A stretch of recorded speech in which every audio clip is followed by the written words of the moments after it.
And now for the latest from the Korean Peninsula, we're now joined live by our correspondent Eugene Zhang in Seoul and in Pyongyang.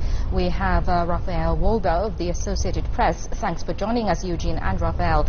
Well, first of all, Eugene, the DPRK warned of a military action if Seoul did not stop its propaganda broadcasts within 48 hours. How did the South Korean government respond?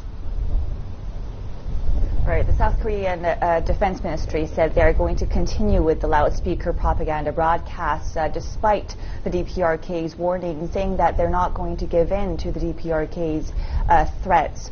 President Park Geun-hye, also dressed in camouflage, she visited a military command post today that was actually in charge of yesterday's response to the DPRK. There, she ordered the military to respond sternly to any additional provocation from Pyongyang. Park also said no form of DPRK provocation that threatens the safety of South Korean soldiers and nationals is acceptable, and she complimented the military by saying that she had previously ordered the military that the commanding chief in charge should make the call to respond immediately and sternly should Pyongyang strike. And yesterday was an example of South Korea following such principle.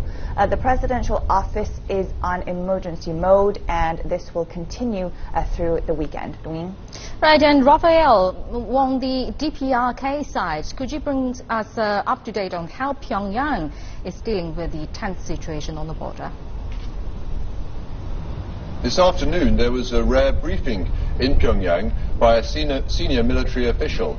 It's the director of the General Reconnaissance Bureau of the Korean People's Army, Kim Yong-chul, came out to talk to diplomats and reporters here. What he had to say was mostly what we've seen in the statements from the DPRK over the past few days. Again, rejecting what he called were fabricated lies and not real evidence from the South about the recent incidents like the exchange of fire as well as the mine explosion earlier in August.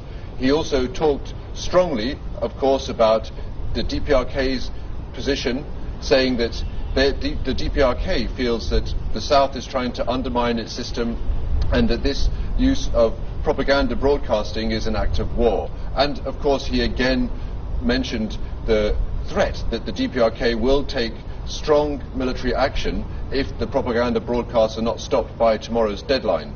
Meanwhile, the rest of the city is carrying on as normal. There is not a sense of tension on the streets of Pyongyang. People are going about their business in a normal way. It's now just dark here Friday evening, but throughout the day we were driving around the city and saw life continuing as normal without any signs of mobilization or soldiers, military, tanks on the streets. It was nothing like that. It was a normal Friday in Pyongyang. Right, and Eugene, has the tension on the border affected people in South Korea? What do they think of the situation, especially the people living in the border region? You know, like what Raphael said in Pyongyang, in Seoul as well, people are carrying on with their daily lives as normal. But last night, people around living near the border were affected. Over 2,000 residents living near the inter-Korea border were ordered to evacuate to underground shelters. But as of now, most people are known to be taking shelter in their own homes. As I said, while people living near the border were extremely worried that tensions may continue to escalate, people elsewhere, such as Seoul, were not as alarmed. There were no signs of hoarding on basic necessities, according to local news. But a group of people who must be really worried are people whose sons are currently serving in the military. As you know, South Koreans able-bodied men have to serve in compulsory military service for around 2 years, and those parents sounded worried, according to local news, but the Defense Ministry said most of the people are able to call back home to let them know that everything is okay so far. Right, and Raphael, there are reports saying that DPRK is deploying more fire units to the front line and preparing for missile launches. But South Korea says Pyongyang sent a letter saying it was willing to resolve the issue, even though it considered the broadcast a declaration of war. How should we understand these a little bit contradictory actions? This war of words unfortunately it's just still a war of words. And a lot of the phrases are very familiar to those who follow the Korean Peninsula. This is really the worst kind of tension dispute that has happened since probably spring of 2013.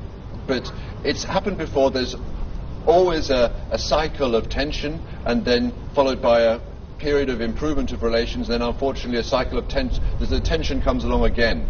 So this time there was the olive branch of the letter suggesting to talk, but at the same time the ultimatum that the propaganda broadcast must stop. However, this is not an uncommon position for the two Koreas to reach in a dispute. The main problem is the very, very clear deadline of tomorrow and how the DPRK will respond if the South does continue as it says it will. But I think that at the moment there is still room for talks. It's not clear how talks could happen, but I think that obviously both sides want to avoid a war of words escalating into a real conflict. So I very much hope that between now and tomorrow afternoon we might see some movement here. Thank you very much indeed, Eugene Zhang in Seoul, our correspondent, and also Raphael Wober, senior video journalist of the Associated Press in Pyongyang.